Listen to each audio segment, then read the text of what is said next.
সেইকাৰণে এই 10 দিন বুলি যিটো কয় সেইকণ সময়ত বিশেষভাৱে আইসকলে যিসকলে গৰ্ভধাৰণ কৰে তেওঁলোকে এটা কথা জনা উচিত যে এটলিষ্ট এই সময়কণ আমি কোনো ধৰণৰ নিগেটিভ বা ঋণাত্মক কথাবিলাক মনত চিন্তা নকৰোঁ।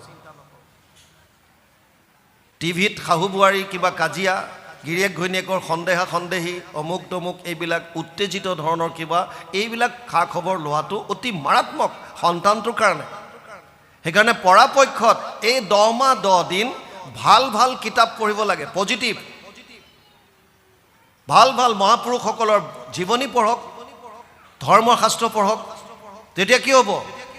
গৰ্ভত থকা সন্তানটোৰ তাৰ প্ৰভাৱ পৰিব। ইয়াৰ উদাহৰণ অভিমন্যু। অৰ্জুনে সুভদ্ৰাক কৈ আছিল চক্ৰবেহুত কেনেকৈ সোমাব লাগে, গৰ্ভত থকা সন্তানে গম পাইছিল। পাছত যদিও ওলাই অহাৰ কথাখিনি কওঁতে সুভদ্ৰা টোপনি মাৰিলে, গতিকে গম নাপালে। সেইকাৰণে গৰ্ভধাৰণ কৰাৰ আগত এই কথাখিনি বুজিব লাগে।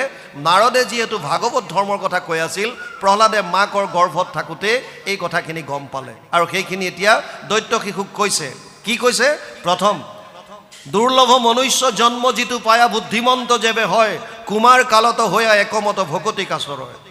প্ৰথম উপদেশ দিছে, কৌমাৰ আচৰিত প্ৰাজ্ঞ ধৰ্মান ভাগৱতানিহ দুৰ্লভ মানুষ দেহ তত্ৰাপিয় ধ্ৰুৱম অৰ্থদম।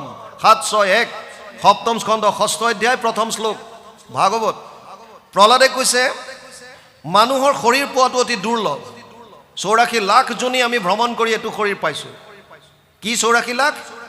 20 लाख सब स्थावर जानो, 9 लाख जलचर सब मानो, 11 लाख कुरुम कवि गावे पक्षीगम, 10 लाख बतावे, 30 लाख पशु जानो हो भाई, 4 लाख बंदर दुखदाई। जब ये 84 लाख कट जावे तब कहूँ मानुष तन पावे। মানুহৰ শৰীৰ পোৱাৰ আগত এটা জীৱ